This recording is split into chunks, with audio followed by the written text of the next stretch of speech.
You're listening to Were You Still Talking?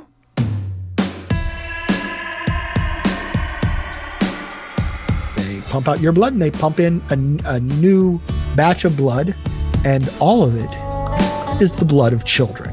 All the big stars are going to be on TV now. I mean, it's just the way it's going. Your role, I think, will be played by Brad Pitt. What'd you wear? I wore my loincloth wrapped around my feet. Are you going by Jon today? And that's absolutely true. You feel it in every cell in your body. Yeah, you can bend the truth and bend the visualizations no matter what your political affiliation. You could have an alpaca. A girlfriend's daughter recently got married, and they had llamas or alpacas at the wedding. A recording room. They recorded a couple songs in the kitchen of Rumbo.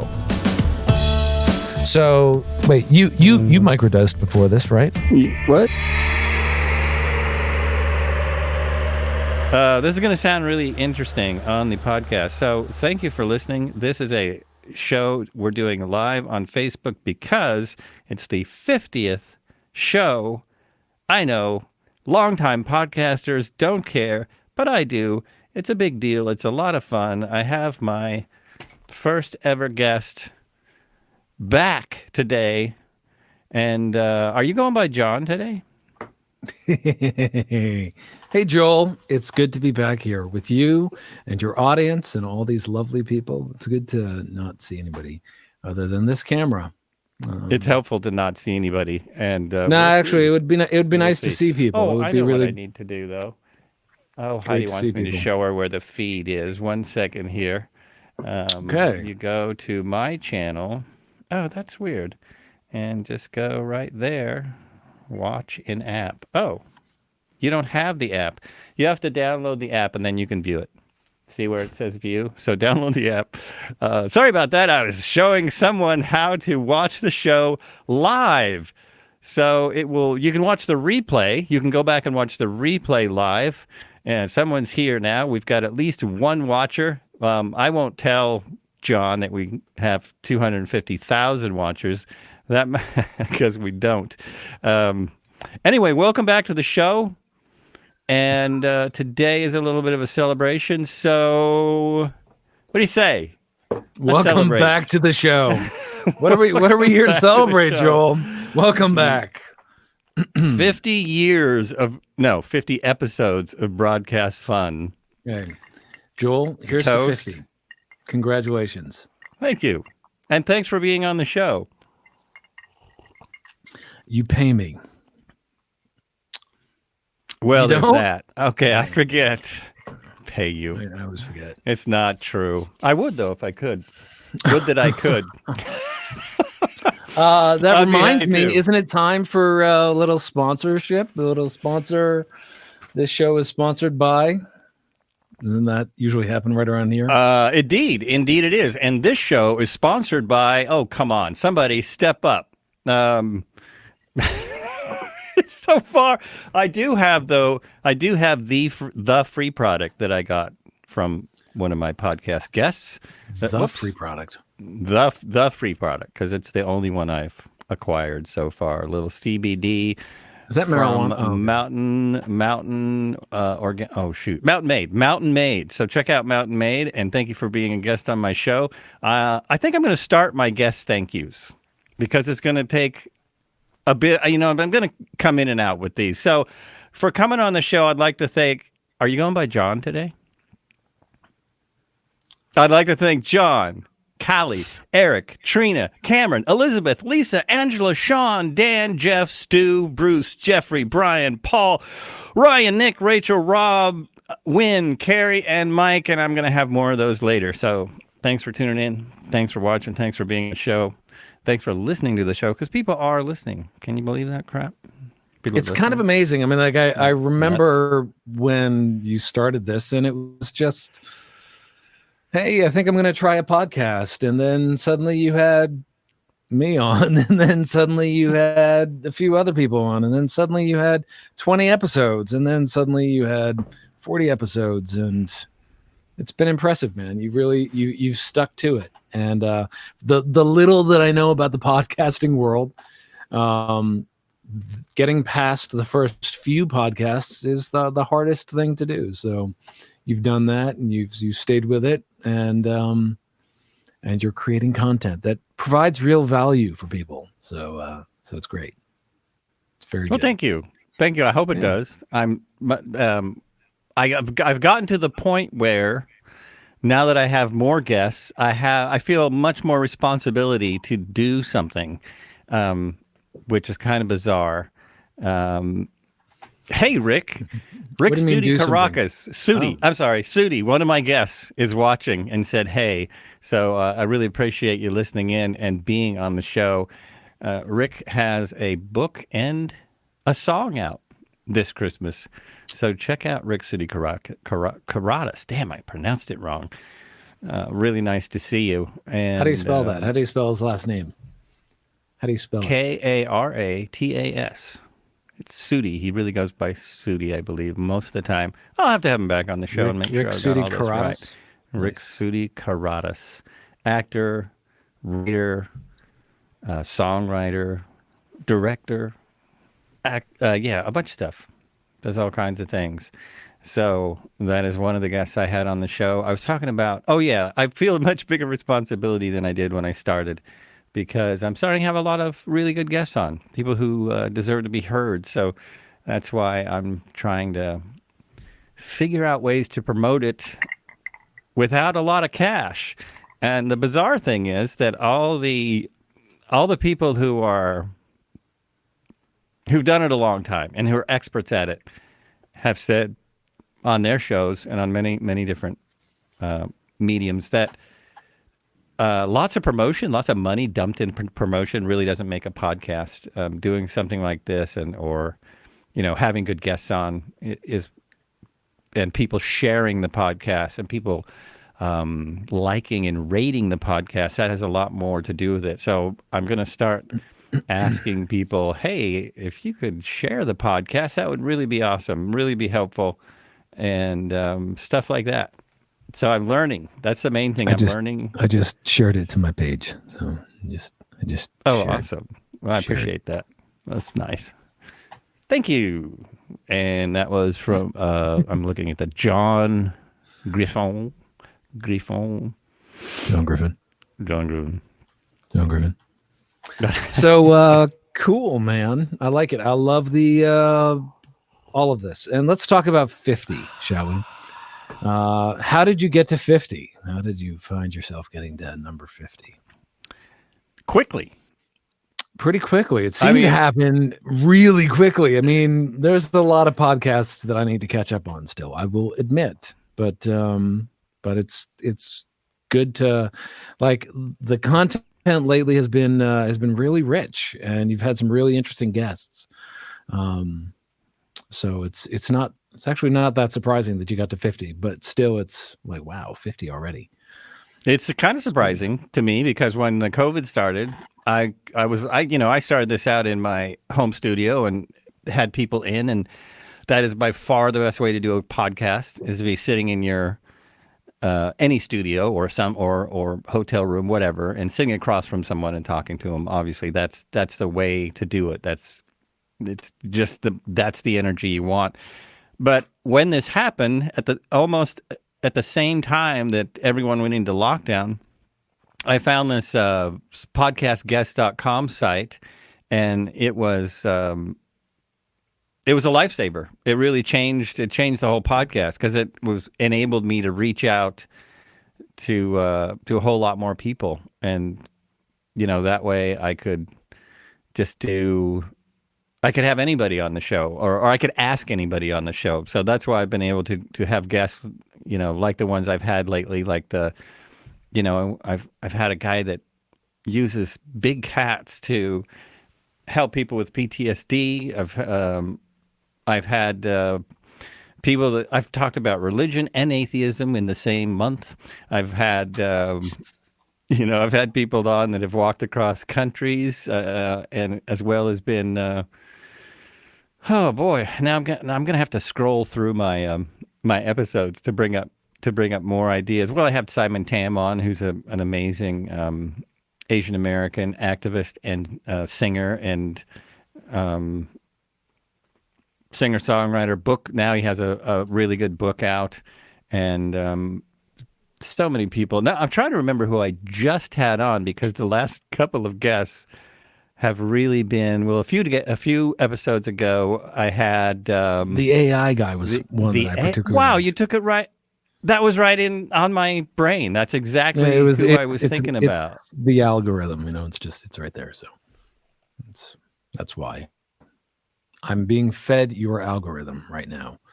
Apparently. Oh man, that's a lot of screens. That did it. That is a lot of screens. It was an accident. I'm playing with new software. Oh, but I like this. I have this background. That was our house in Havre, Montana.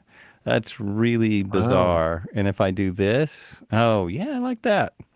I like playing with that too. That's kind of cool. That's pretty cool. Kind of cool.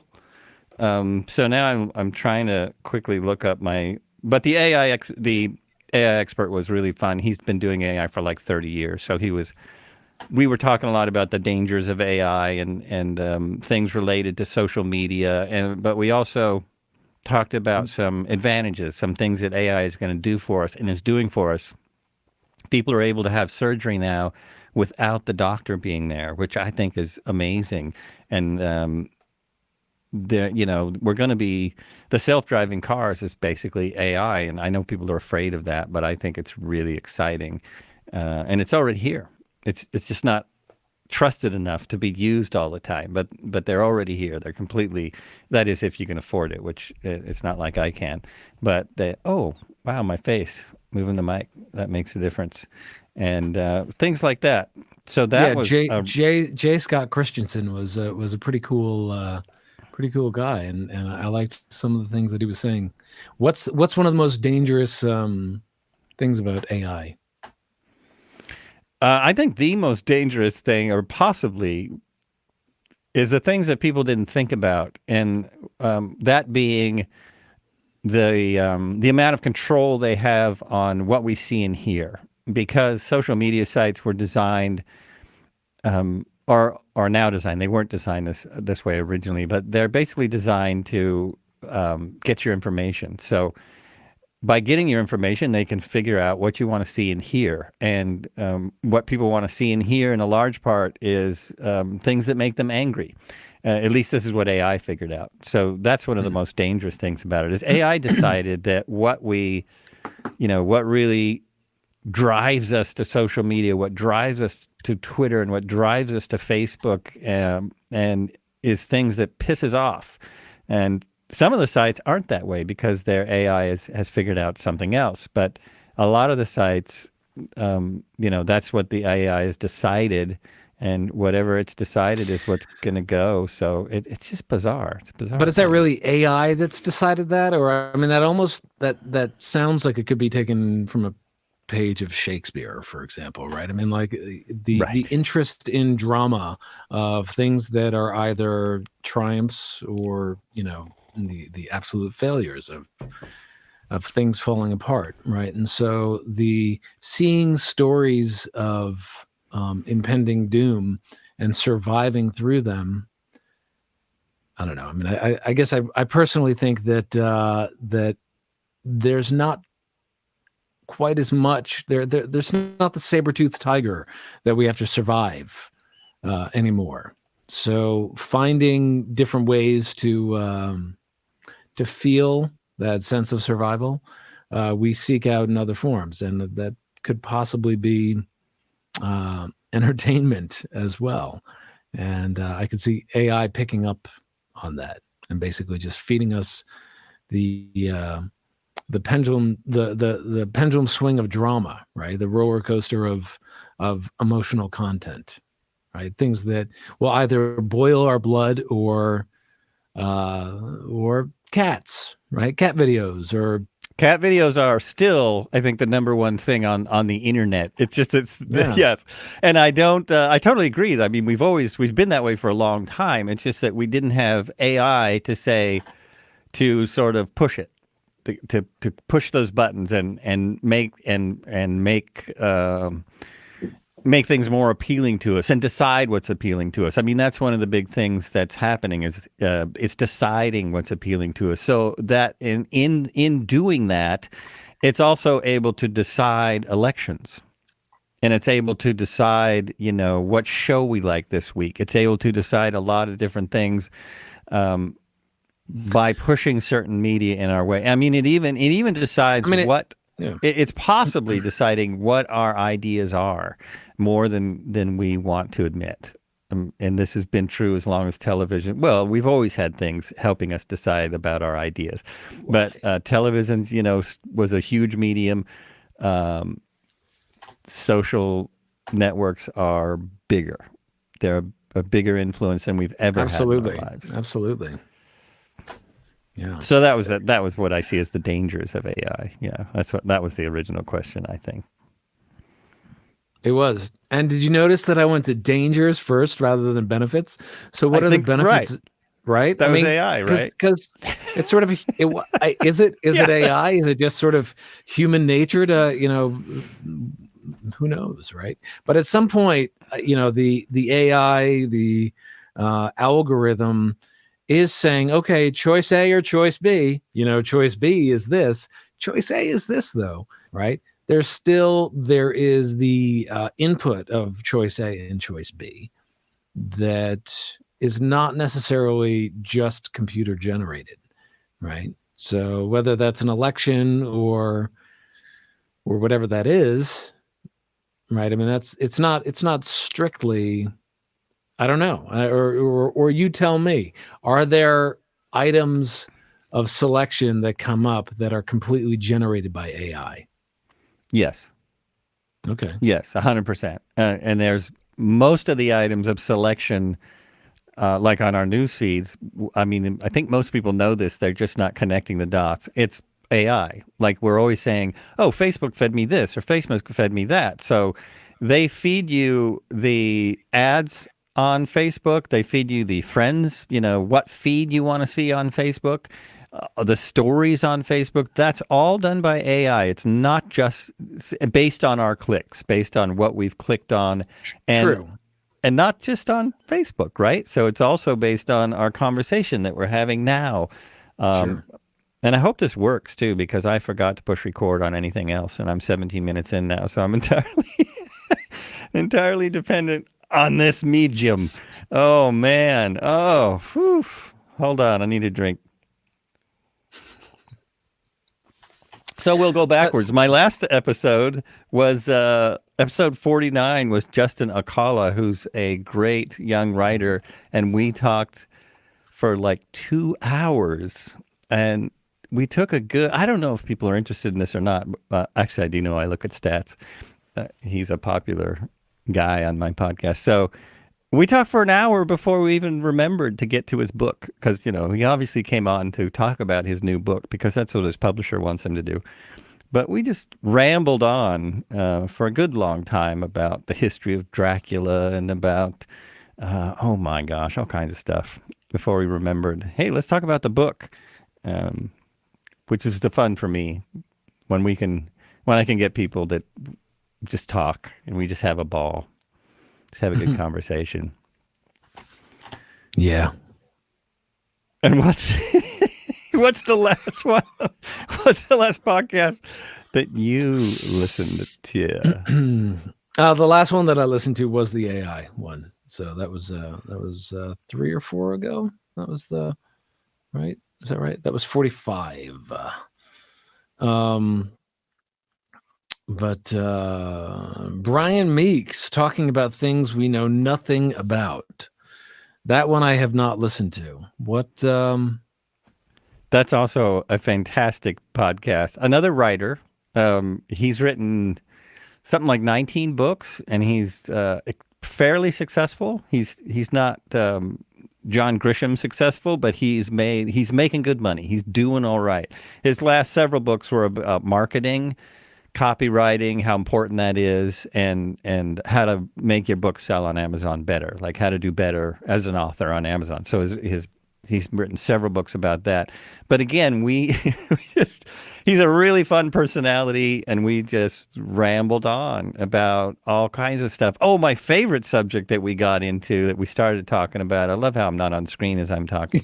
My favorite subject was the we were talking about longevity, and he said he wanted to live to be 350, and I'm like everyone else. I'm thinking I don't know if I want to live to be 350.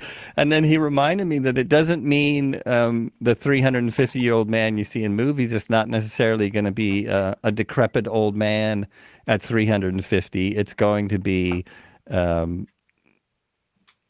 you still might be a healthy, youthful, perhaps Wow, you're a crazy really person. healthy, young, youthful 350. Healthy, young, youthful 350. Yeah. And one of the things we talked about, and I thought this was really bizarre, is they're experiment. Actually, if you have $8,000, apparently you can do it now. They're experimenting with putting the blood of 18 to 20-year-olds into older people.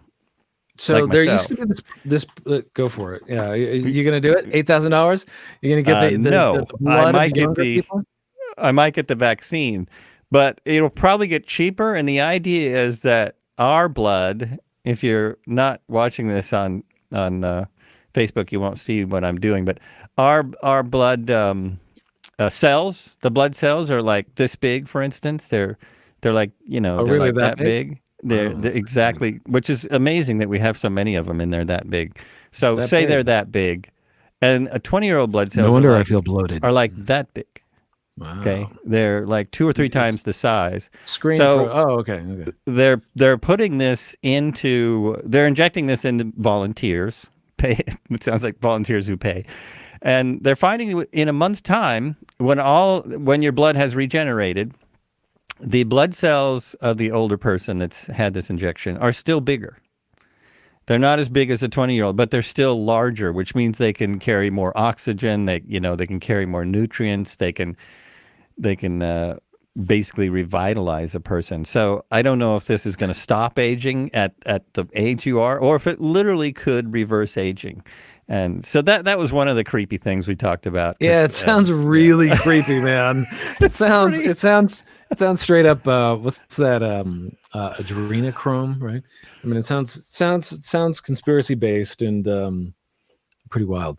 But the number 50 and living to 350 and not being a decrepit 350-year-old reminded me of my good friend Liam, who's in China right now. When we were traveling through India, he met a guy who wanted to be reincarnated as the number 50. And he wanted to be reincarnated reincarnated as the number 50. As the number 50, right? So it's what's great about that is it's definitely conceptually much more outside of the box, right? Than just taking somebody's blood and putting it in us and maybe we can live longer. So what do you think about that? Being reincarnated as a number? Yeah. I think that's I mean, if you can be pretty reincarnated, high concept. Yeah, well, I mean, because if you can be reincarnated as a butterfly or some creature, right? Then they already exist, right? The number 50 already exists. I don't know. Is it possible? Is it possible to be? Does the number 50 exist? I know you like this question because you're such an existentialist. Me? No. Does the number 50 exist? The other thing that your blood transfusion vampiral future man. I was pretty sure it was a vampire cult, not scientists. That sounded more like vampires. Right. Pretty weird stuff, man. But it is. It reminded me of nice. Trepanation. Do you know what trepanation is? So you can find videos of this online, and in the 50s, I think it was started, probably earlier.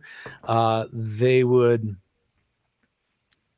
drill into the skull. They would take a drill and literally drill into the skull to thin the skull bone down from however thick it was to much thinner. And that apparently that would allow more energy and light and everything into your brain to give you the youth and vitality you had when you were younger of an 18-year-old with larger blood vessels. Yes. Well, they also used to use leeches on your wounds when you got shot. So that was another great idea.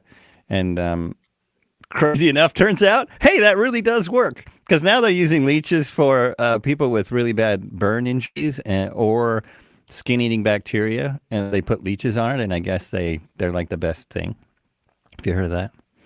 Yeah. Leeches Seriously. on skin-eating bacteria? Yeah. Mm-hmm. I can And get the on thing board we with that. talked. Yeah, I mean, if it works, it works. We also talked about. I mean, I don't know how the leech feels about it. That's the only thing that I really don't know. You know, it's kind of like what's the frog licking serum that they Oh, that's right. I don't know what that's called. yeah. And you wonder how the frog feels about it.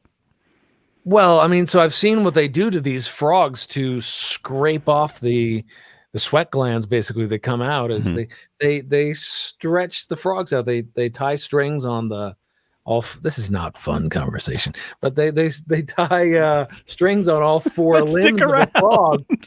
Let's stick around, and they pull it in 4 different directions, and the frog freaks out. The frog is like, "What's going on?" and excretes this white toxic substance because it feels like it's being attacked, as most living creatures will excrete something toxic when they feel like they're being attacked. And that's scraped off and dried, and then people have been, I think, burning it into their skin or something. Oh man, I wish I could remember what it's Burning called. it into their skin? Oh, I thought Yeah. that. Ooh. It's like or they burn the Ooh. surface of their skin and then they put it on the burn. It's horrendous, but it's, you know, it's sort of along the lines of it's been lumped. Yeah. Okay. Listen, I have a question I want to answer, and I want to see if this works. Look at that. It works. Hey, Rex, how's it going? One of my hot rodding buddies from the 80s. Just got here. That's cool. But the blood thing, wasn't that how blood doping was supposed to work for athletes? Probably, but they weren't using it right. Athletes are now, interesting that you bring that up, because athletes are now using stem cells injected in any kind of injury that works really well. So that also involves the blood. We also talked about we were talking about Brian Meeks from episode 47. We also touched Who Wants to Live to Be 350, or is pretty convinced he's going to. We also touched on what are they called? The printers, on printing organs. On printing organs with 3D printers.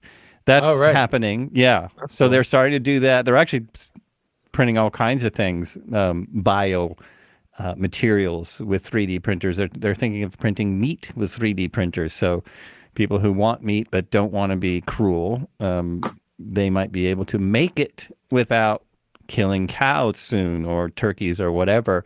But anyway, 3D organs is another way that people might live a long, long time. And they not only will they 3D print an organ for you, but it'll be yours. Forever?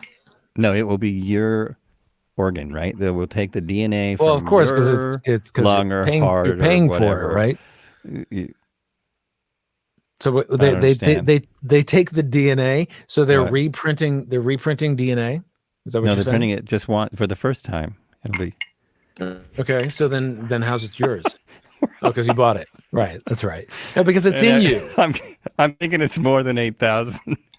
Yeah, but it's actually Maybe, your just a little bit. it's your lung, but it's brand new, so there won't be the rejecting the lung and whatever your body does because you try and put a new organ in it. It's amazing science. It's absolutely incredible. It really is. They will soon be able to put your lung back in you. It's far better than a plastic or metal knee or hip Uncle Benny's or all knee that stuff. Whatever. Yeah, Uncle Benny's, and even that stuff is coming a long ways. It's getting way better, way better. Next question. Okay. Do you have one? Mind. Okay. No. I have. not. So I have. Oh, you I have do. Yes. Cambo Cambo. Cambo? Cambo is the traditional ritual that uses the poison of the giant monkey frog to purify the body and treat various health conditions. Many people have attempted the cleanse. However, its beneficial healing effects remain scientifically unproven. Blah blah blah blah. But yeah, this is that frog excretion thing, which. I appreciate that. Following up on the frog, there's something else I wanted to follow up on. Something you brought up the other day. I put it in my notes. Reincarnated as the number is 50. Oh no, okay, that was interesting too. And the problem with phase on a drum kit. We could literally talk about that all day because I don't think we'd ever reach a conclusion there. Well, I mean, exactly. Not that we're going to reach any conclusion. Doesn't that ultimately come back to that we try to convince ourselves of our own certainty with just about everything in life? And well, there's that too. I mean, that's the thing about reincarnation. How are we going to reincarnate? Do we even exist? And do we reincarnate if we don't believe in reincarnation? That's another one I always wondered about. Right. Yeah. What if you don't believe in reincarnation? And reincarnation's a confusing one because do you come back as a butterfly or do you come back as something more intelligent than a human, like a dolphin or a whale?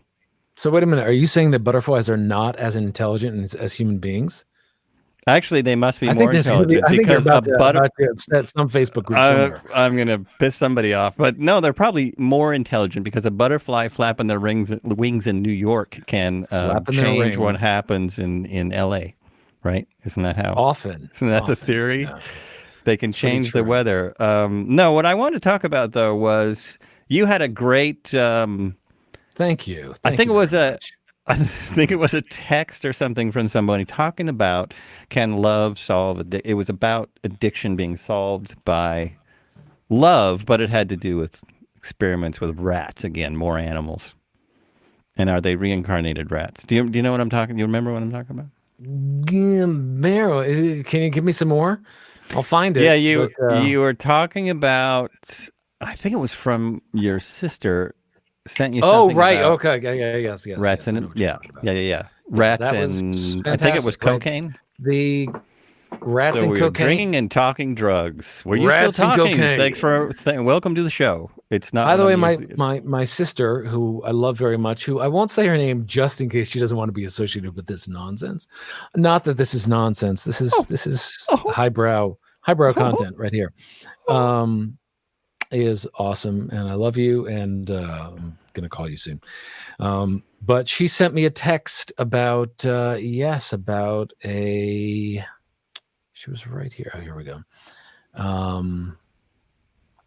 Yes, about the whole concept of testing addictions, and if you put a rat in a cage and you give it 2 bottles of water, and one bottle of water is clean, pure water, and the other bottle of water is laced with cocaine, that the rat will continuously drink itself to death on the cocaine-infused water. And that's the basis of addiction, that if it's available and, then it basically is somebody making a bad choice, whether that's physical or ethical or whatever that is. But what they don't talk about, what somebody that they mentioned in this article does talk about, is the other variables, and introducing other variables, because it's not just a rat in a cage with 2 bottles of water. There's entire cultures and lots of different other environmental stimuli. So if you have a rat with other rats in a cage and those same bottles of water, but there's a rat park, and the rat park has everything that somebody could possibly need, everything a rat could possibly need, then the rat does not necessarily make that choice of constantly going back to the cocaine water. In fact, the rats were shown in a more social environment to choose the healthier, just natural water. And it debunks a lot of the beliefs around addiction, which I think is great, is helpful in moving a conversation and thought about addiction away from I mean, we're seeing it. We're seeing it certainly in Oregon. We see it in the country now. The decriminalization of narcotic use, right? That because it's not so much a criminal act as much as it is a health concern, right? Or something that somebody can find either a healthier relationship with or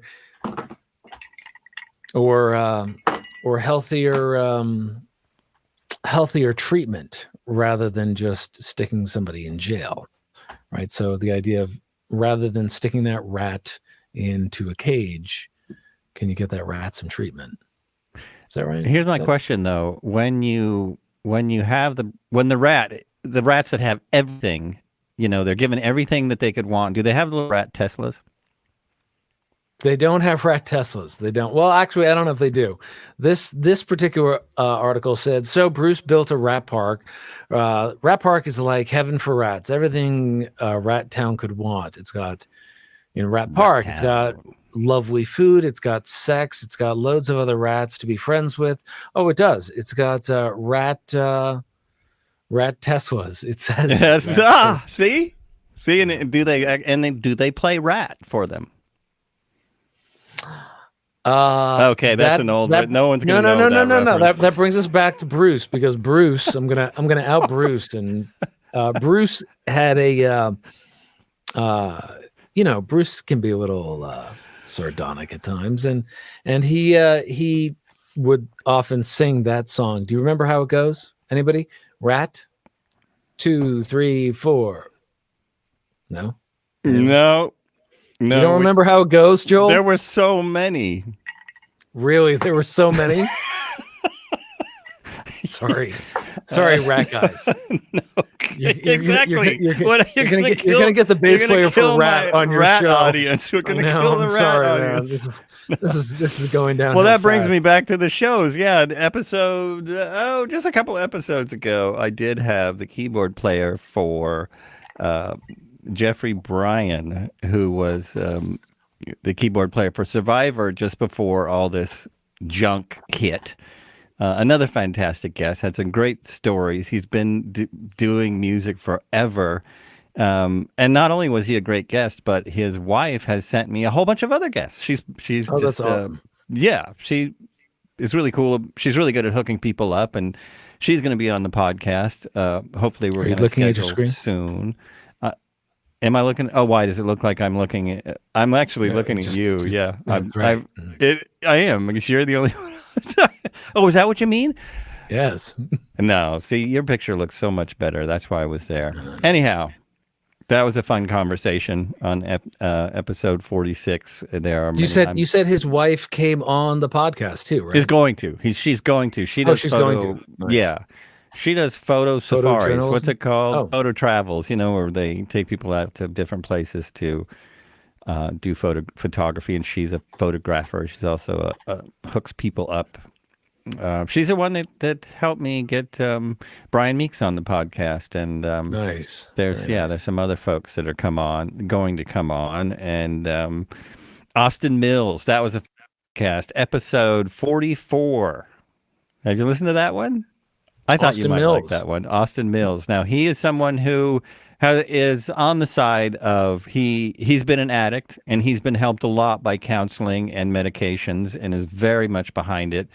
And so I do understand that aspect of it. But, it's a great story. It's a really great story. But his kind of the reason for coming on is he runs this video podcast on YouTube called the Atheist Roundtable. Tart. And when I haven't heard that one yet. You haven't? Yeah, that one's. I really want to hear that one. It's pretty cool because it tells his story about how he became an atheist, which is it's a really interesting story.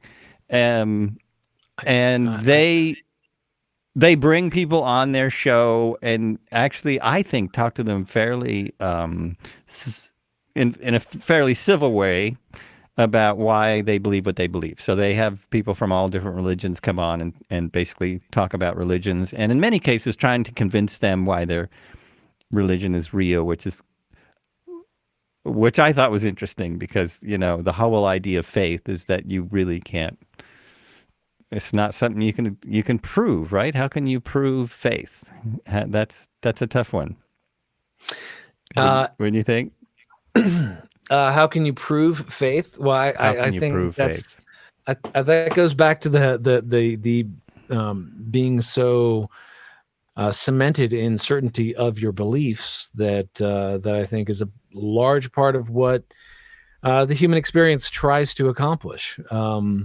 And getting other people to share faith or sharing faith with other people is one way of feeling more cemented, I think, in your own faith. It's definitely could be a slippery subject. That particular podcast reminded me of the Atheists show. Reminded me of a movie that I used to love, which is called The Last Supper. That came out. I just have to look it up. It came out in '96 and had what's his name? Ron Perlman. Ron Perlman was in it. And it was this great movie of these college kids that get together and they bring over people that profess having certain ideas and beliefs, and whether or not they agree with them or not, they decide if they're going to let them live or kill them. And that sounds a little harsher than the Atheist Roundtable. but it's funny. It's funny. It actually kind of seems very similar, because I asked you what happened at the end of the Atheist Roundtable if they came around to a place of somebody being able to defend their beliefs, because ultimately that is what that podcast seemed to be challenging, is can these people hold up against our challenges, our questions, have you considered this? Have you considered this? Right, and that's good. largely that's largely what their podcast is about, is questioning, Right. which is why I thought it was cool. I mean, that's why I think it's not great. about you guys. It's not about that's imagine. You guys are imagining it. It's not about that. It's not about putting people down for their beliefs. It's more about we believe in questioning. They let them live at the end. That was what you're saying. They let them live. Not. Yeah, afterwards. I think it depends on the guest. The verdict is still out. Right? The verdict Judgment. is still, Judgment. It's still out. You don't. I mean, I assume they let them live. Yeah. I would guess, but I don't always know. I would hope.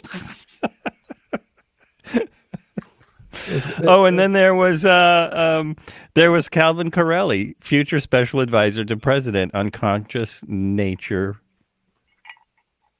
Oh, conscious nation building. Now, this was one of my. This guy tricked me. Fantastic. He tricked me because he came on the podcast and he did not share the same beliefs as I do. He's not from the same tribe as I am. So what do you mean he tricked you? So he didn't trick me. I really appreciated talking to him. It was a fantastic conversation. We talked more politics than I had up to that point. For some reason, since then, I've talked more politics on the cast. I am not. The part of the idea of this podcast was not to talk a lot of politics. So it's it's. But if it's in the, I'm not going to shut anyone down for whatever they want to talk about. This particular podcast or your podcast? You didn't want to talk about. You mean politics? this episode? This episode. Well, I definitely don't want to talk politics with you, because I know you. I know you got these crazy ideas. What are you talking about? I'm making shit up. Anyway, I will just tell you the way it is. No, that's what I do. That's do you what want the I truth? do. Do you that want was, the truth? And here was the great thing about that. Want the truth? Let me talk about my guest, Calvin Corelli. Thanks for coming on the podcast. If you ever watch this replay or listen to it, it was good because it challenged my ability as a podcaster to listen to other ideas and allow them. And I'm still, the jury's still out about whether that's what I'm about. But as I go along, I'm learning that's helpful. It's really helpful on a podcast to listen to your guests. I had no idea when I started this that I would even have guests. I mean, but dude, you're kind of talking about, by saying that you wouldn't talk about politics, just having your Facebook feed, having something that is agreeable to you on your podcast. And the act of inviting anybody on that might challenge that, like the atheists do, right? Definitely opens up the idea of just engaging in conversation, which I certainly believe is the most important thing in all of us finding a certain amount of harmony and acceptable dissonance in the world and in the way that we relate to one another and within ourselves. And so, I mean, I think that's a great thing. I think it's great that you met the challenge and you took what showed up and talked to him, because not everybody does have the same ideas. So what does that say? You can't handle the truth. Perfect. Exactly. It's true, right? That's kind of completely off base for why I don't want to, why I'm not big on politics on the show. It's really not because I'm afraid to talk politics. I'm certainly not afraid to throw out my opinions because, as you know, I'm rather opinionated. What I'm saying is that you are not rather opinionated, man. You are not. And neither am I. Yes, I'm not. Neither am I. I'm not, man. I'm not defensive either. Were you still talking? Can I? Whoa.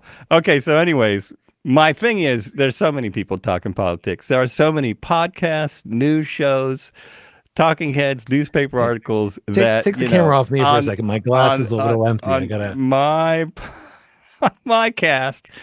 I just think, I like to give people a break from that. If the conversation goes there, it goes there. But it's definitely not. I'm not inviting political experts on my show. However, I've been reading Barack Obama's book, and if he wanted to come on, I would be happy to have him on. And if I would assume he would want to talk politics a little bit. It's very interesting. His latest book is very much about how bizarre it is from his point of view to be on the road that he was on, and that it's kind of crazy because not many presidents, there's not many people who can write about that experience, but he had a very different experience than most because he was very new to politics when he started running for president and in fact became president. So it's an interesting path. So, again, if someone wants to talk politics on the show, just book Barack on, and if you want to come on with him, that'll be cool, man. That's pretty opinionated. Absolutely. That's definitely very one-sided. Acceptable dissonance. Nicely done, Mr. Cuffs. Yes, very nice. Good. I like that. I'm really digging this software. So, it's pretty cool.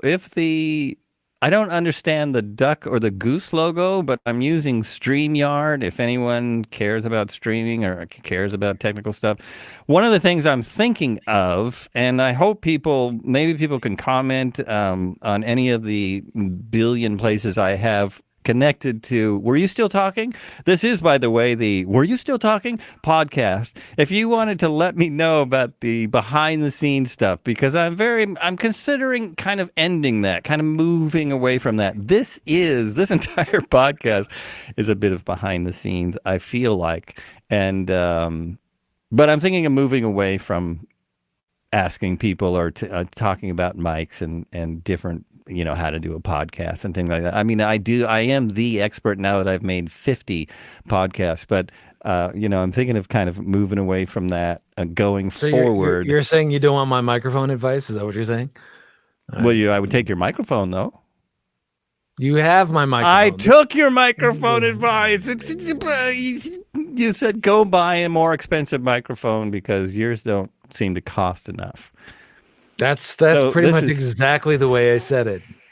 This is still my advice, which I started off with well, actually, my advice has changed. In my early shows, which you don't have to listen to, swear to whoever you want to swear to Buddha. You do not have to listen to the first shows, even though that is the most popular show. What's your problem with Buddha? That's right. First couple shows, the most popular. First couple of shows, huh? That's right. They are the best. So what guests did you have on the first couple of shows? That's right. You'll just have to go and find out, won't you? You'll just have to go find out. And how do people go find out? How do people go and listen to your podcast? I mean, is this one of those things where you got to go on YouTube and it's like you have your own website or? Yes. YouTube. I have my own website. It's wereyoustilltalking.com, but that's actually a redirect to joelobrecht.com. Of course, you can get it on podcast. What's it called? What's that? Apple Podcasts, Google Podcasts, Stitcher. There is one that just screwed the pooch, not just for me, but for everyone. And is it Stitcher? It's anyway, any podcast site that now it's even on a Asian podcast. I think it's from India. I forget the name of it, but that's kind of interesting. So it goes all over the world, anywhere you get your podcasts.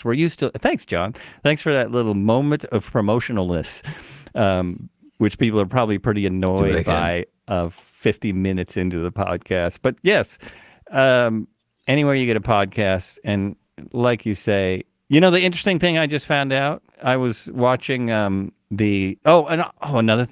people I want to thank on my podcast is Libsyn.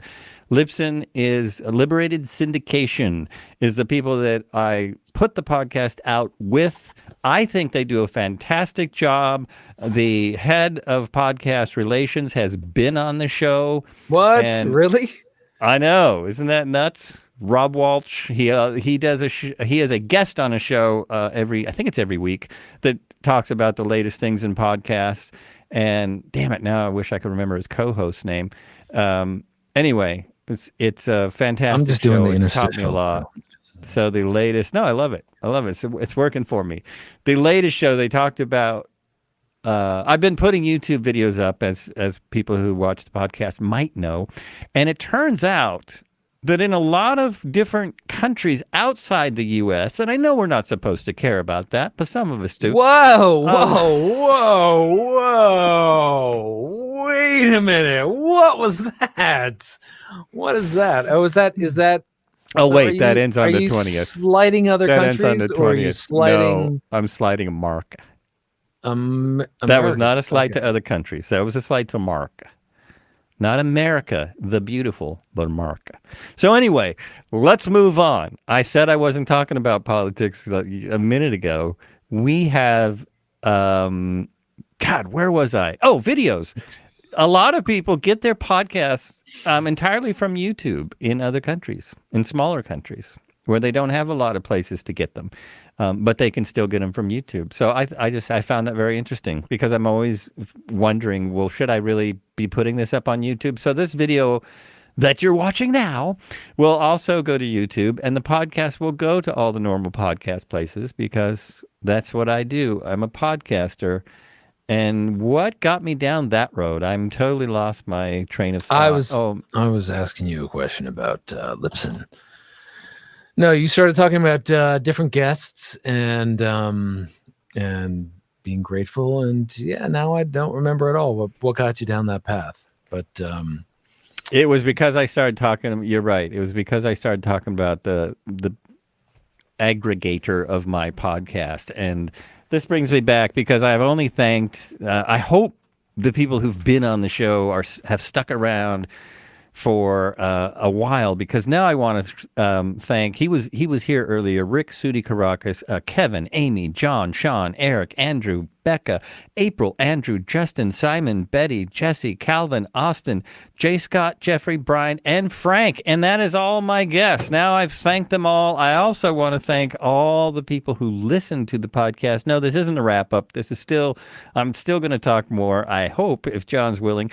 You need a Theodore. You need a Theodore and an Alvin, of course, to come on. What's really interesting is I think it took over 20 podcasts. Yeah, it took well over. It was almost 30 podcasts before I had another. Before the name was repeated, I had another John on. Who was the What? data visualization expert. But he Who had does an data H, didn't he? visualizations. Oh No, man, no, that's what I'm saying. It was Jon. my lawyer's reaching out to me. They want another deposition date. Oh, jeez, getting sued. It's not fun. It's just not fun. No, it I'm just isn't. saying. I'm just saying. No, that sucks. But you don't want to talk about that, do you? Want to talk about your suits? I'm just What are you, like a providing seersucker drama, guy? man. I'm just providing drama. I'm just giving you appreciate that. seersucker. My suits. My suits. It's funny because there was a long time ago I was in Korea and I wanted to get a suit, but they didn't have the won. Yeah, Oh man, and my snares almost only a got joke reach. that it's only a joke that Koreans might get. But yeah. Anyway, Yeah, because I snare didn't get drums. it. I was lost. Right. It's true. Snare drums. Speaking of favorite? lost, what's my favorite snare drum? I mean, the Black Beauty is hard not to love. I do love a nice, an old, thick, big leady. I'd say that's probably my favorite, like a nice big marching drum leady. Yeah. How about yours? I think that any snare, no, not any, but most snare drums can sound amazing. Of course, my favorite is the one I play most, the Black Beauty, but and there are so many incredible snare drums. Yeah, there's like 5 people in the world who are going to care about that. Even drummers, I don't think, care about your favorite snare drum so much anymore. What is the kit you just had in there? Sonar makes an amazing snare. Yeah. DW makes an amazing snare. Yamaha makes an amazing snare. Tama makes an amazing snare. Now, not all of their snares, but they make some really amazing snares. It's interesting because I have found with the big companies, the big drum makers that have, the $500 kits and the $5,000 kits, that's kind of where their snares sound best. At the $500 mark, and I mean for the kit, so the snare's about $110. And at the $5,000 mark, where the snare is $1,000, those 2 snares tend to sound really good, and the ones in between, not so much. Okay, I believe it. I can buy that. Yeah, I mean it's my realm as far as snares go, so it is going to sound different in the microphone than it is going to sound live. So that's what I care about, is what kind of sound I can get out of it, or how I can control it in a way to get the sound that I want out of it. The kit that I have mic'd up right now behind me has I definitely deadened some of the front lugs. This is definitely going to lose people fast, but I deadened some of the front lugs, and I went with the not the full on wallet approach, but I went with a cloth napkin approach, just on the top of the snare. But I did go through tuning both the top and bottom of that snare drum head the other day. And I like it a lot because it's tight and round and it's got a little bit of tone, but it's not out of control. All right. Anyway, moving on. So it sounds a bit like the snare on David Bowie's last album. Yeah, kind of. A little bit like, because I love that snare sound, but Great. I don't that like whole playing that snare sound, but the sound on that, that sound works on so many things. And I do like playing it because it's not, this tone constantly jabbing you in the eye. Me, I like the tone jabbing me in the eye. Oh yeah, it's such a good feeling, isn't it? Oh, so there was I'm going back to my list for a second here, if I may. 50th episode. Thanks for listening. This is awesome. Having a little Glenfiddich. Is that iced tea? Iced tea. That's what I was saying. Iced tea. Who should I get on the show? Where should I go from here? What should I be doing? I like now. I think The that's next a good 50. question. I really wish the other 7 people were still listening. But anyone have any ideas? Well, obviously this will be up later as well. I'd love to get some ideas about who we would have on the next 50. I am get really the Facebook guy. What's his name? You know the one I'm the talking about, right? Facebook guy. The Facebook guy. Andrew Yang. Andrew Yang. Yeah, that's the guy. Andrew Yang. Eckhart and you should Tolle. get the Tesla guy too. You know what you should do? You know who you should get on here? You should get the Tesla guy that threw the rock at the window. Yeah, now that would be awesome. Right? Now that would be cool. The That would be cool. assistant, I should get Ice-T. That would be interesting. That'd be great. If you know him, Rex, send him my way. That's my problem. Somehow, I don't know any of these people. I have to say that every guest I've had on has been really interesting, which is a shocker to me. My original thing was, will anyone I get on be interesting? And so far, although they haven't always been the same quality of conversation, and I'm not going to say it meant go any further than that, but they whatever, man. I'm doing my best here. They've all had stories. They've all had really interesting stories. That's what's been really fun. Is they've just had amazing stories. Iced tea. Iced tea. Not iced. Iced tea. I think he'd be insulted. I think he'd be insulted just a little bit. Thank you for coming on. Iced tea. You've been iced. You've been iced. Well, that could be his reality show. You've been iced. Right. Thanks for coming on my podcast. Boom, you've been iced. Right. It's a different way of signing off the past. Iced tea would be good. I like the idea of rappers coming on your show. Your podcast has just a very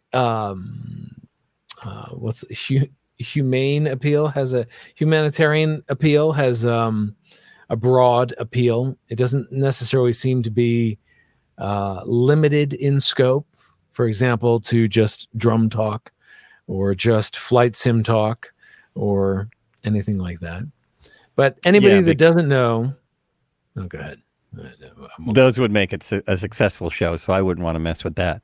I mean, my original idea, once I decided to have guests, the idea was to be very broad, and now I'm loving that take. I'm really liking that, really digging that, because it's I'm learning so much by having all these different guests. I'm learning a ton.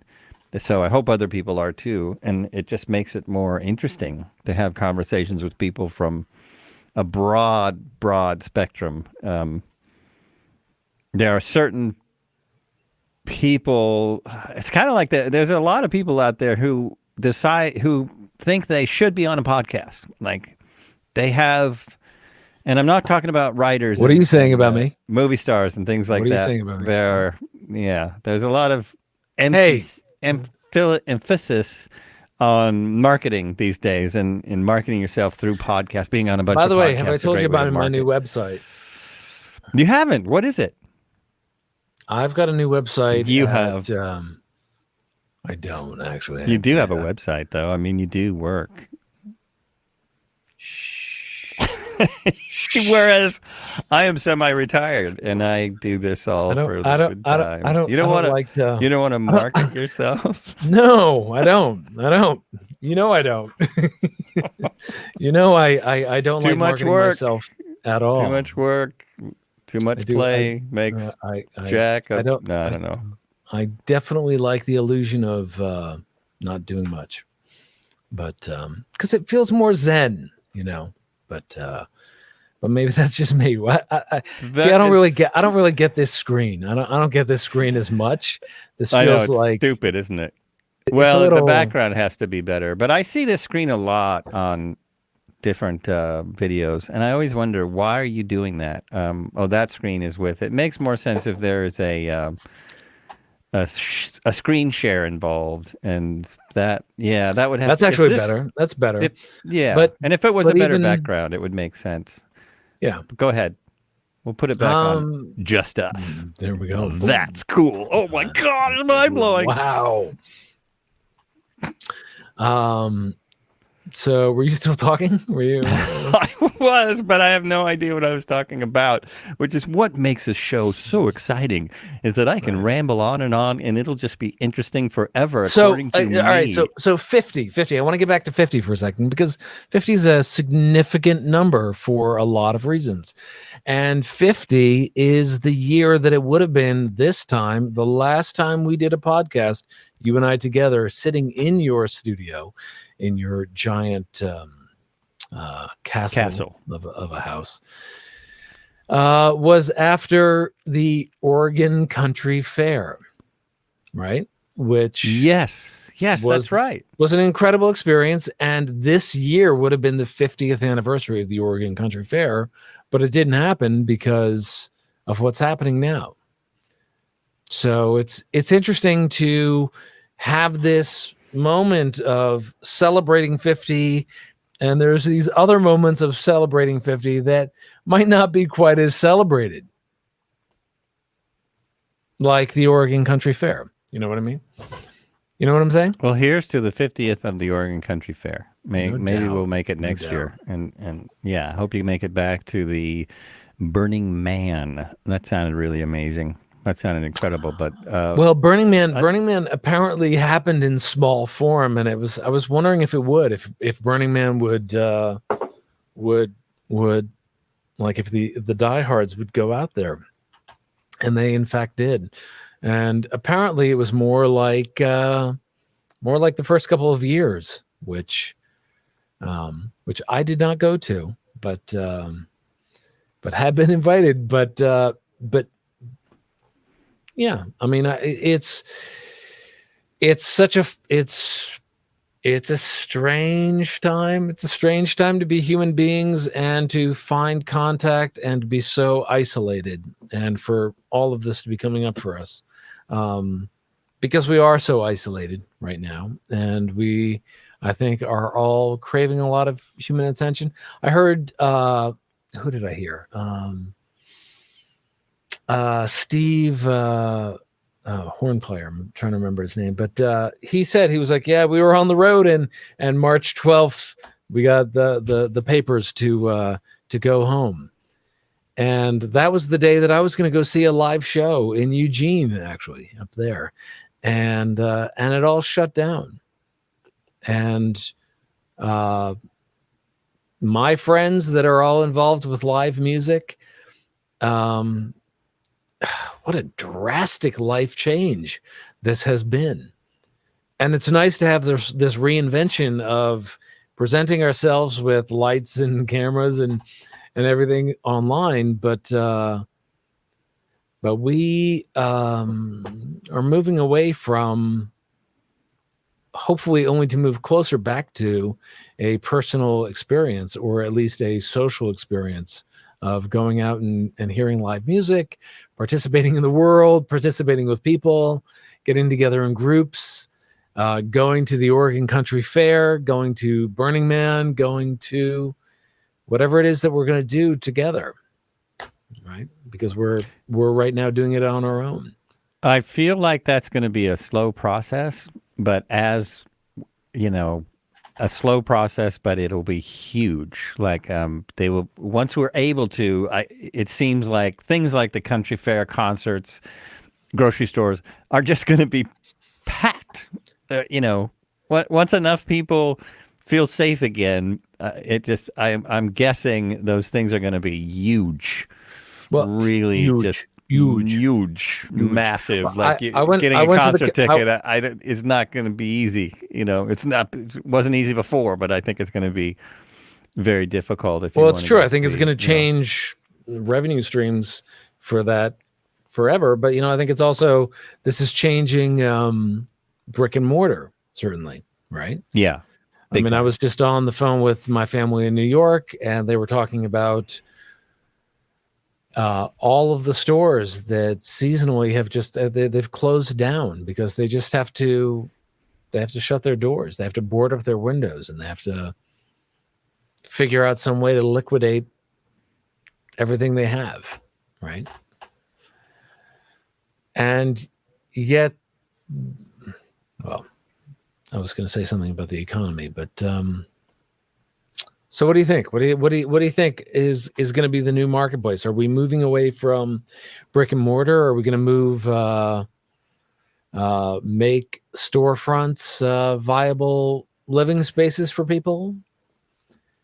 We're both somewhere close to where fire has just completely ravaged the neighborhoods and taken out communities and displaced many people.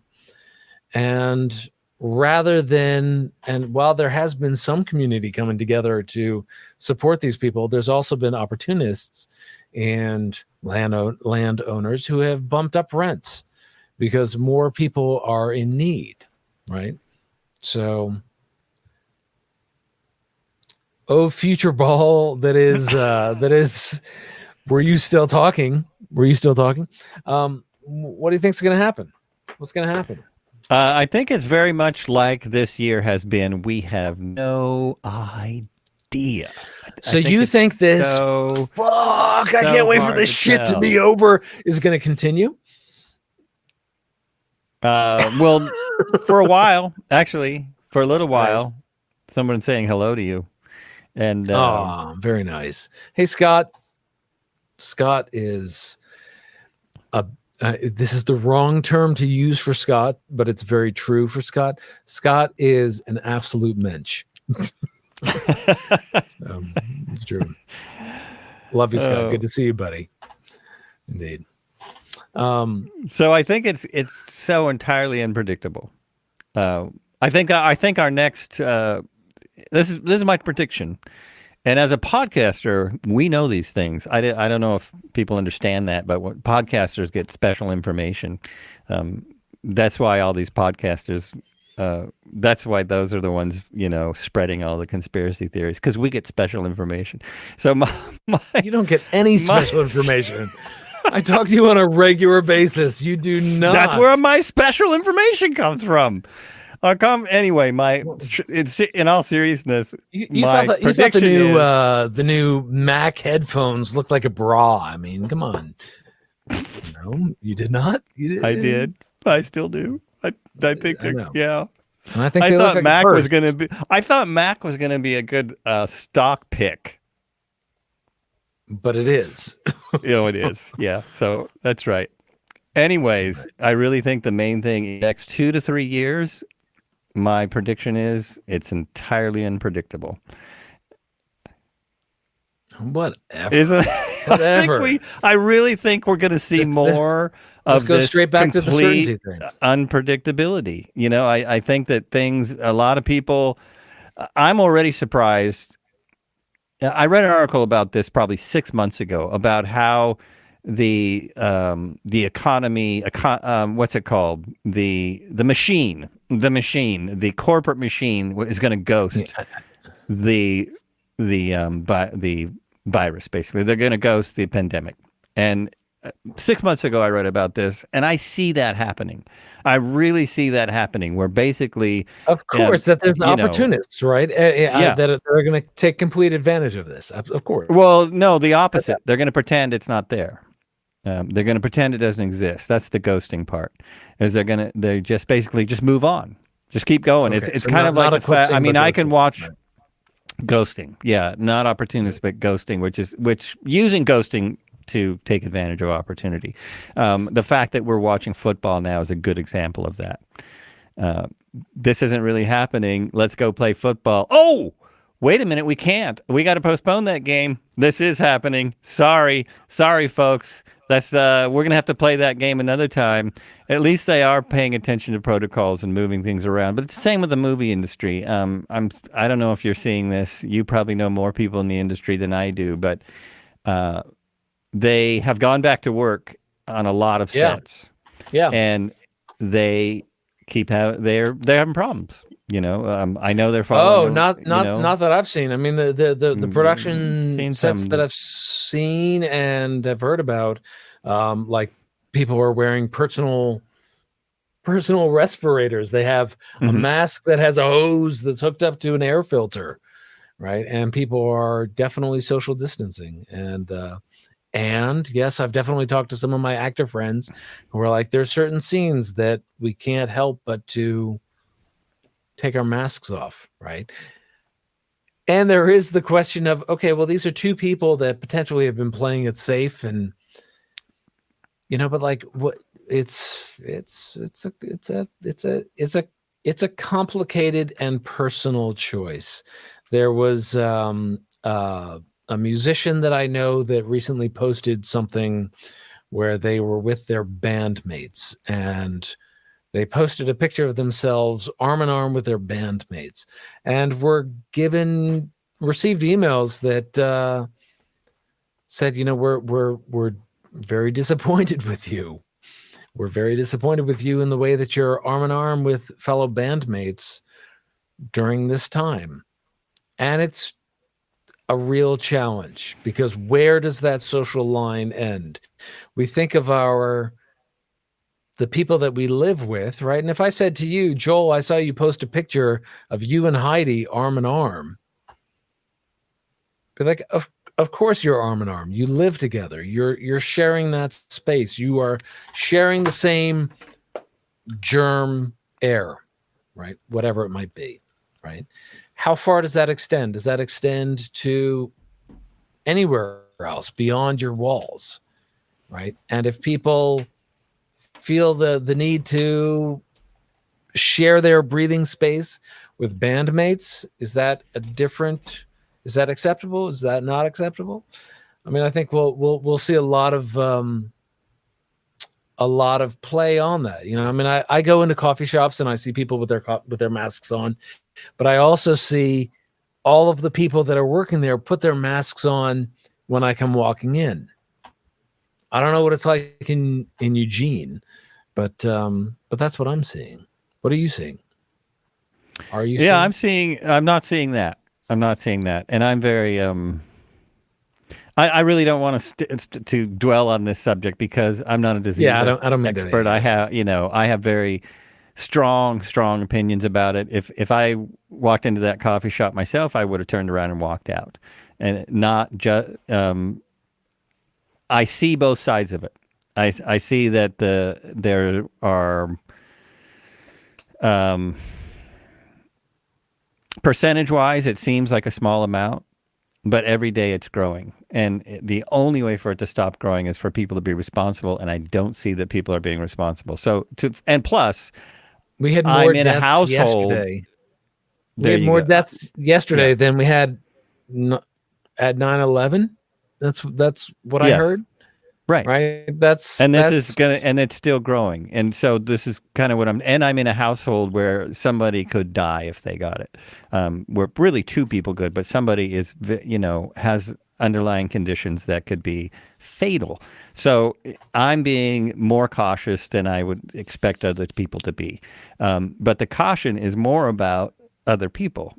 I mean, everyone, absolutely. The caution is more about other people. And the reason, to me, and maybe I'm wrong about this, but I think the reason the country's not open is because people can't be cautious. The reason the country has shut down again is because no one wants to pitch in as per the population of 1918 or whatever it was. No, man. The reason why is because of politics.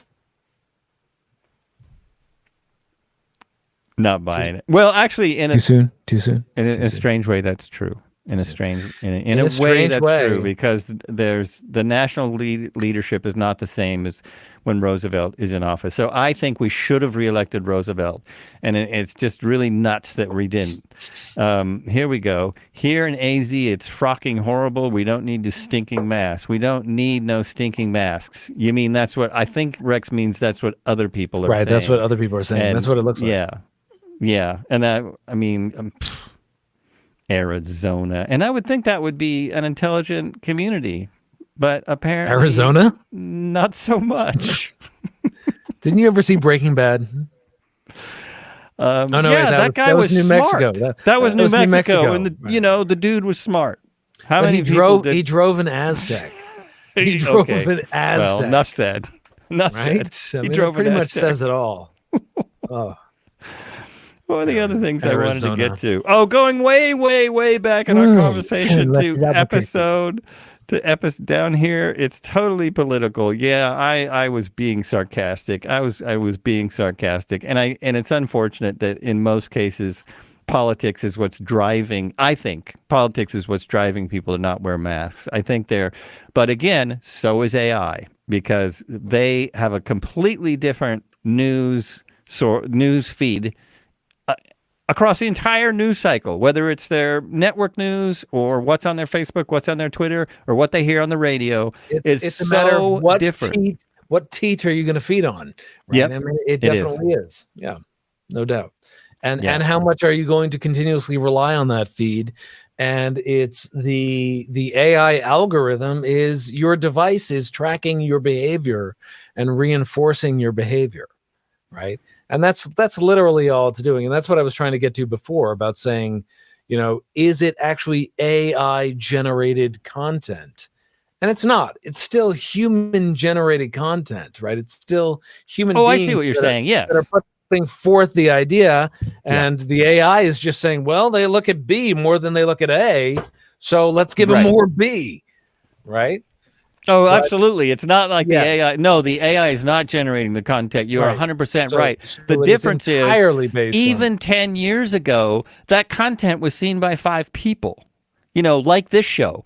That content was seen by 5 people. Today, because of AI. I love you, 5 people. I love you. I do love my 5 people. All 5 of you. You are fantastic. You are the winners. You big W's. But I had a guest on my show, number 48, Frank King, who was bitten by Frank King. He was bitten by the bug. He was one of the first. Frank King had corona. No. No! Stop! Don't say that. Sorry. Don't say things like that. Frank King's a comedian. You said he was bitten by the bug. He was bitten by the media bug. He was hit by media.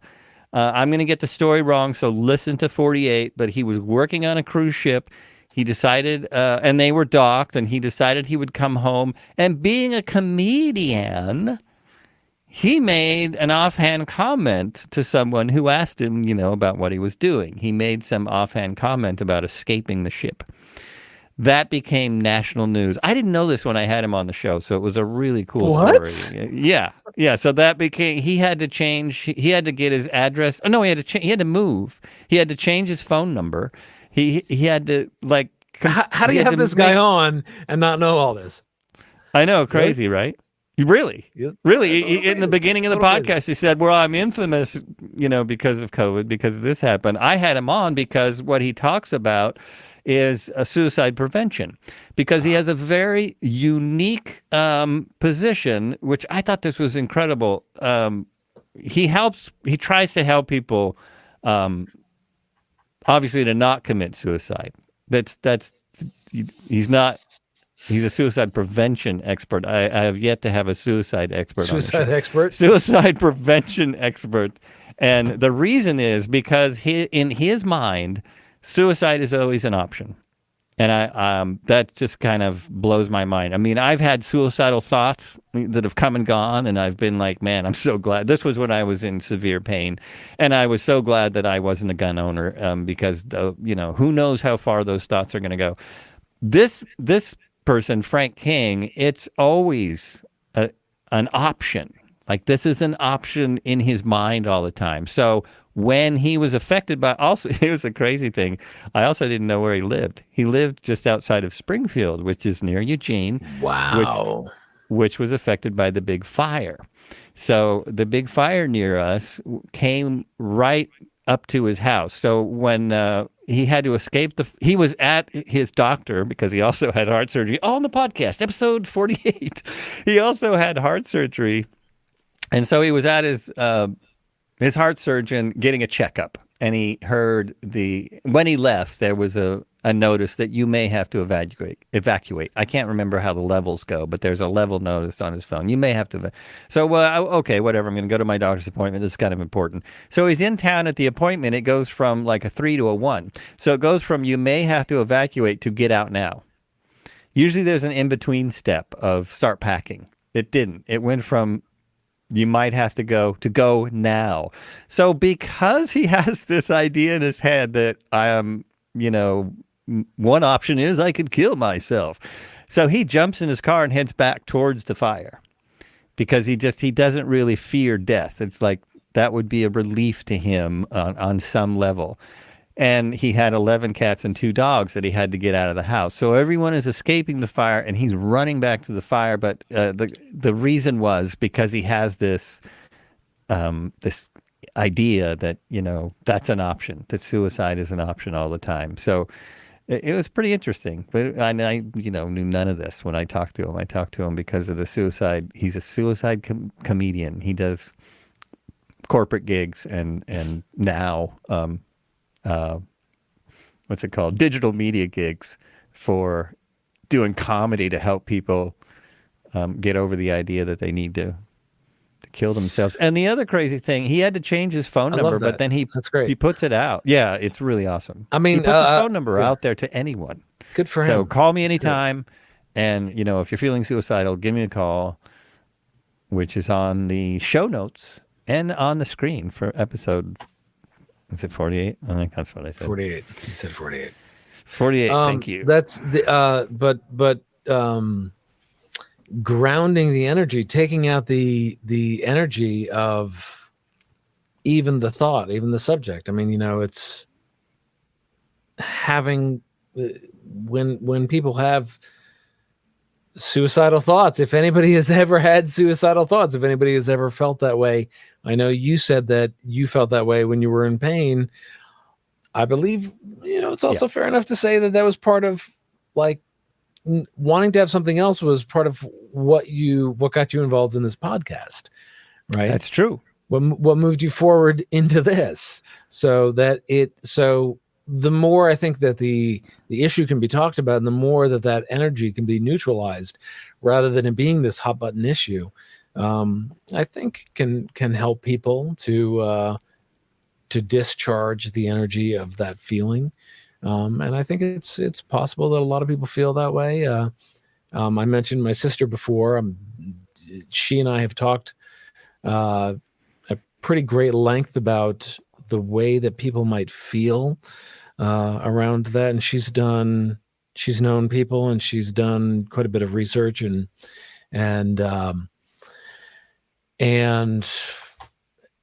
apparently there are two basic types. That there are people that either talk about it for a long time, they don't do it, and they don't do it, or they just out of the blue just suddenly do it.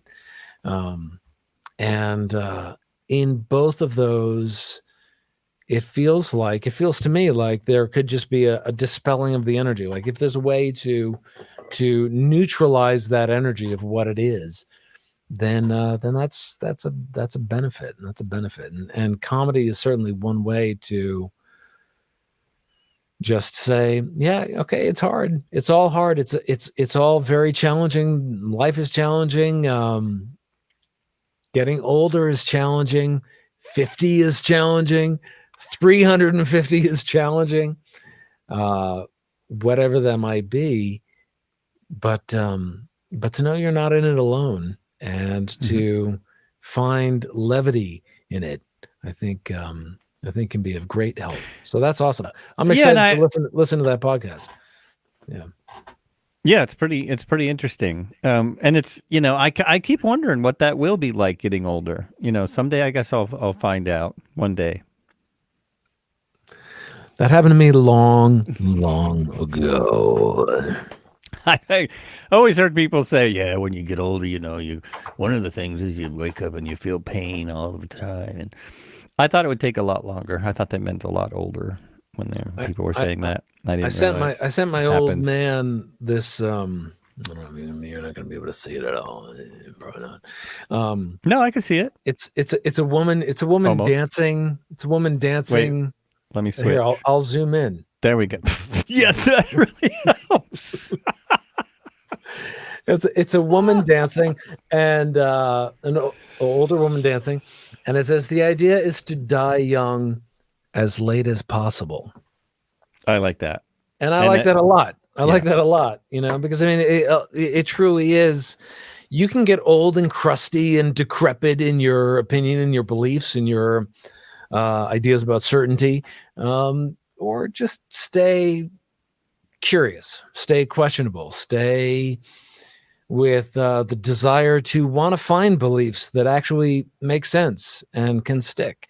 Because I think it is actually something you were asking about faith before, right? And how it's a hard thing to prove, or it's a hard thing to any of that, but still, it's very much the crux of the human experience, right? To have something that you believe in enough to do something. So seeking out that belief, whether it's a podcast, whether it's art, whether it's business, whether it's whatever that might be, whether it's making people laugh, even though it might be small in the blip of humanity, it's a worthwhile endeavor. That's what I have to say. That's all I got. Well, Mic drop. That's true. No, my my thing about faith was, I thought it was humorous to have people trying to prove their faith, because faith to me is something you can't prove. I mean, the word is kind of about believing in something that's not necessarily provable. I believe in all, and we talked about what I believe on that episode with Austin. It's an interesting. I'm hoping to have someone on who's had an NDE. So if there's anyone that's had an NDE, and I don't mean you were on a dirt bike and you almost died. I mean, you were on a dirt bike and you died, and you saw something that most people, that not everyone sees. I think those are really interesting. I think those are the closest I have to that is Lan Oken, who I know I've talked to you about Lan Oken before, but a beautiful human being who at the age of 79 was playing softball and hit the ball and ran to first base and literally fell and died, collapsed on first base and died. And a minute and a half later, somebody came running out with a defibrillator and juiced him back to life. And I remember Lan after that, he was exceptionally shaken. He was tentative about every choice that he made, about everything that he did for about 4 months, maybe 4 or 5 months. And then after that, it was just gloves are off. I want to do everything that I possibly can with the time that I have left. And I think there's something beautiful about that. Of regardless of what you see, what you don't see, what you remember, or what you don't remember. Of course, we all want to hear what it's like to peer into death, because it is the big, great unknown, and we're all struggling with certainty. To get to a point of saying, you know what? It doesn't matter. I want to be kind. I want to be nice. I want to do everything that I possibly can do. And I want to do everything that I possibly can do, and contribute and create and bring joy to the people in my life and into my life. That's that's a place worth pursuing for at least 350 years. That's right. If we can be happy with where we are, with where we're going, with what we're doing, that's absolutely. But I still find it very interesting to death. Now we're talking about death. Death. Thanks for joining us. yes. I've watched a lot of NDE videos. I've listened to a lot of people talk about their experience. I've spoken to a few people who have, a lot of experience with being near people who die. I've also spoken, it also comes up with people who have taken meditation to a very high level, that they go to a place that I've not been to yet, but would love to discover it. One of the things that I can't remember who recently I heard someone talking about. I heard someone talk about it, then I read it, so it's serendipity, so it must be true. I heard someone talking about how It's the universal algorithm. oh shit, it's just AI. It's just AI. So anyway, they were talking about how the AI experience, the NDE, the near death experience. There's a couple interesting things about it, but I believe this. This is what I believe, is that it is like the beginning of the door. The experience that people have in whatever realm that is. It's the beginning of the door. It's the beginning of Jim Morrison's first song? Is that what? Yeah.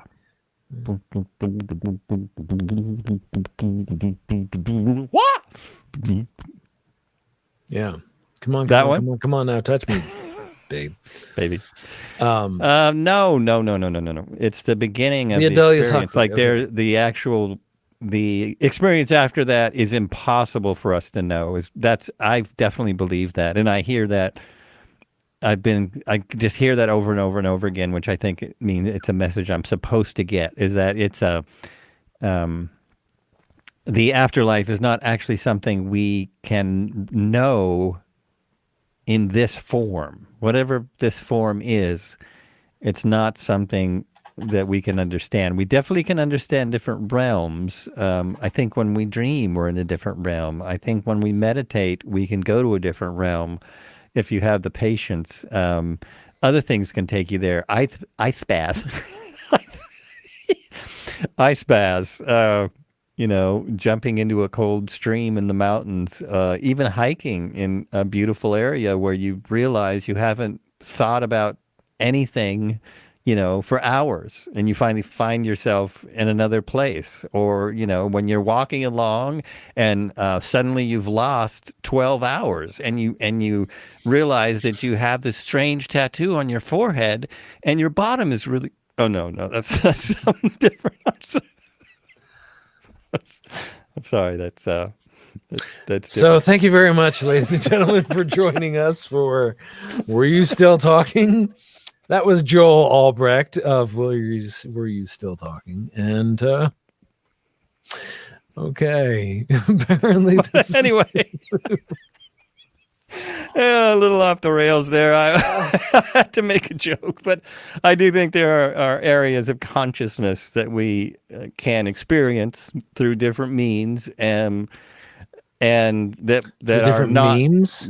Different memes, especially different memes. Oh, but my thing was, when you were talking about whatever the hell you were talking about, I wasn't listening, but I was wondering. Rats. You said that everyone wonders about that.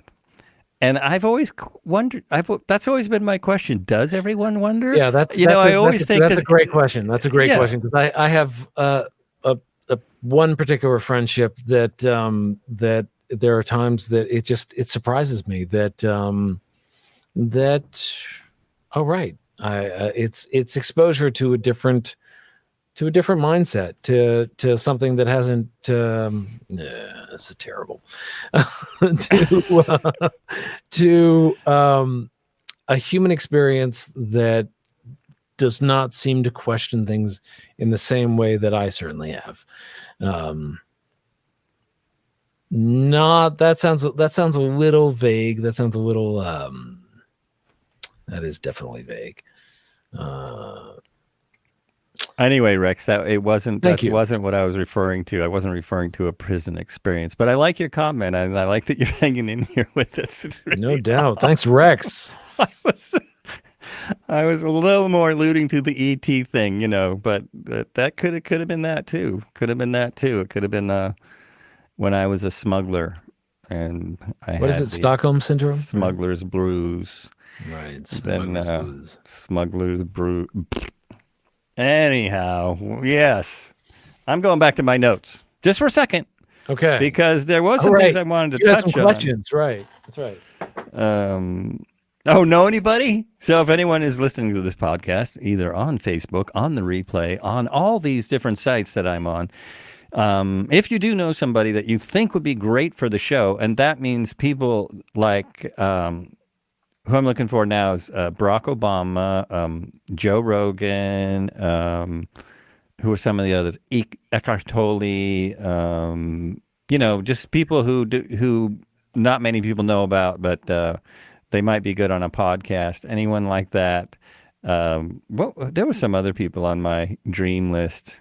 So that's that's something I'm thinking I should send out 100 invites to people who are a little beyond and see if any of them. We got to get to this. We got to get to this. And then I'll wrap it up because my butt's getting sore. And we have been on a while. I'm really surprised. I shouldn't be because John and I talk all the time for hours. So I shouldn't be surprised that I have. Well, sometimes I think, am I really going to have anything to say for more than 5 minutes? Especially live on but it's Facebook. true. I mean, like, we get on the these, right, and it's a little different. It's definitely different than the way that we talk normally. It definitely is. I noticed that too. Yeah, and so that's something I have to work on because my goal is to get to where people can feel relaxed enough to just talk. And I think you're a little more relaxed on this episode. I think I've come some distance. It could be the iced tea. It could be, maybe it's the tea. Mm-hmm. So you're saying that I'm a little, let's make this about me for a second, can we? Yeah, I feel like you're a little more relaxed. This show than I've been in past shows that I've been on with you? Yeah. Wow, even that first one? Yes. Oh, okay. Yeah. Remember how the first one you wanted to edit it so that you could cut out all the stuff that embarrassed you? But well, that wasn't the reason why. I mean, aside from that, yeah. You were embarrassed to be on my show, which I understand. I was not embarrassed. I just feel like you're more relaxed today. I just said I have rights. I have rights. I hope the people that would understand that listen to this. I have rights. I have rights. It's from a movie, guys. That's an inside joke. It's a double inside. So taglines. That's what I was thinking of. Adding a tagline to my show. What do you think? Don't you have one though? Taglines. Do I? What is it? Yeah. Were you still talking things that are said while you're not listening? Oh, that's it. Where's my Where's my pen? No. Oh, I don't even have a writing instrument. Here. How do you? I got one for you. You got? Thanks. Damn it! If I only could find a pen. Man, handed that. I can't believe I don't have a pen in my office. Yeah, this is my office. So what was it? I can go back and I could actually listen to my old podcast. What do you? Let me try this one. Well, there was a couple of them, but the other bottle. Were you still talking the other bottle? Yes. Were you still talking trials and tribulations of a Oregonian? But that would suggest that I live in Oregon. Oh yeah. Why do I want to lie to my audience? That's right, because you top secret lair. How about the show about everything? There's a show about nothing. I thought I would be the show about everything. The show about everything. Were you still talking the show about everything? What are you looking at? Your show notes? You've gone to your I phone? was not. I was Other than being 14 minutes away from somebody showing up, something else. I was getting a text and I was responding to that text. I know it's very irresponsible of me. You were It's texting terrible. while. Oh, so I was talking about This thing has gotten me in more. Can I curse? I don't know. You Can I can't. curse? I know 'Cause you I can't. really on- want to. I know I you can't really on YouTube. wanna. I don't know about I really fucking wanna. Facebook. Oh, you just cursed? You did it. Well, what would be but cool? you snuck it in. If I get banned on Facebook, and then I could put the video up on YouTube and go like banned from Facebook. Like so many videos do now because This they thing think has gotten people me will into a watch. lot of trouble. Yeah, I'm sure. And, Well, look, if you're on a video call, okay, and you think you're off, you need to cover the camera before you start to undress. This is what I don't understand. Will you don't just start taking your clothes off and the show about everything. And I am going to have a new intro. It's going to be similar to the current one, but new intro with this show. So if you're watching this video, you are getting to hear about it before anyone else. So I hope you listen to all the rest of the shows just to hear the new intro for Were You Still Talking? The show about everything. No. You're getting rid of that music? No, absolutely not. No, I love the music. The guy that made the music is genius, man. Where'd the music come from? And the guy who played the drums, killer. The music. Aside from the drums, where'd the rest of the stuff come from? I'm thinking the drums came from the same place as everything else. Jon Griffin, thank you very much. No. But were you playing on this kit when you? Oh well, I'm pretty sure. Is that that was it, right? Yeah, that was a Ludwig.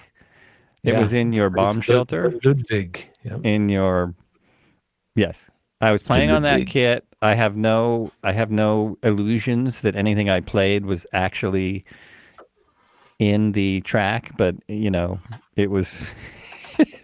Anything you played was in the track. What's that? Was actually in the track. I know you. I know how you mess with things. It sounds good though. I love it. I love the intro. That was all you. Love the intro. It's good stuff. So no, I'm definitely not getting me. I'm adding to it. I'm shortening. You may have noticed I didn't really do an intro, so I'm going to do an intro separately for the actual podcast. And I'm going to think about whether or not I want to do live intros anymore. Once I get the big names on, it'll probably be far more necessary to tell people who they are. But I don't know. I'm trying. I'm toying with the. What are you talking about? To tell people who they are. Tell others. To do an intro. Yeah, to tell others. What I'm saying you do that. Your format has that. You do. I don't know why I'm getting so much more echo from that iPad, but your format does that. Yeah, I can hear it. I can, and that is weird. I don't know strange, what's going on. Yeah. Your format does that. You talk about people, and or you bring people on the show. You talk to them, and you do a whole introduction on them. So, what are you talking about? I'm talking about doing the intro off air, basically. So no one would probably notice the difference. I mean, it basically not being so clumsy in my intro, but I would love people to weigh in on the clumsy intro. What do you think of it? You like the intros? You like the oh, sorry, I mispronounced your name again. Live intro. Well, yeah. I haven't heard the new one. I haven't heard it other than across the phone. Right, it's not done yet. It's going to come out with this podcast. In other words, podcast goes to the podcast, when I produce the aside podcast, from it being live, right? Aside from it being live, and that's kind of my other thing. Should I start doing live podcasts? I will see how this goes. I did, you know me, people man. popped in, but that doesn't mean anything. What's that? Yeah, I mean, it's just building an audience, right? You're building an audience, and the way that I feel about the intro is the way that I've always felt, that if you're going to have your voice come in live, just duck the music. But I know you don't like to duck the music. I am ducking the music. I am ducking the music. Okay. It's weird that you still don't hear that. A little bit more. Yeah. We're just going to agree to disagree on that one. That's a producer Yes. thing It's because true. It's it true. it is. I can hear me really well, and so if I very I can true. hear enough of me, okay, it's enough. Right. So I think it's. I mean, listen to the latest one because they're all a little different. I'm still producing it. I'm still. The thing that toying I with it. like is that you always create space, no matter what it is you're saying. You always create space just so to make sure you're not saying anything during that one drum fill. There's that one drum fill. You always make sure to not say anything so that it can be heard. You know That the must one I'm be talking total about? coincidence. The first. You mean the beginning? Are you talking about the beginning?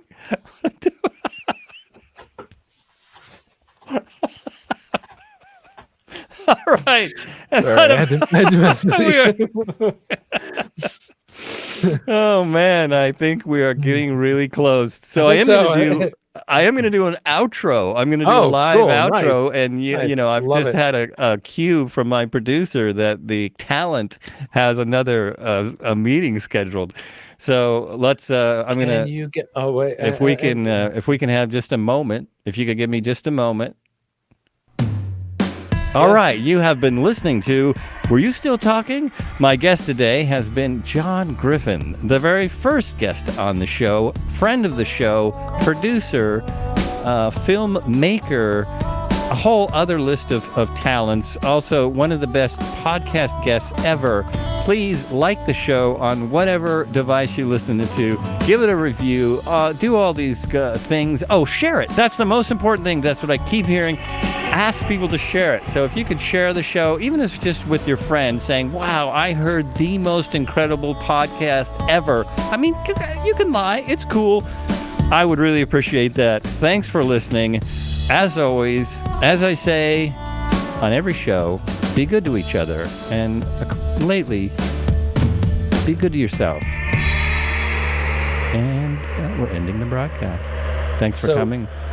Wait a minute. What was that last part? What was that last thing you said? Be good to yourself. No. There was something you were saying. Were you talking about me?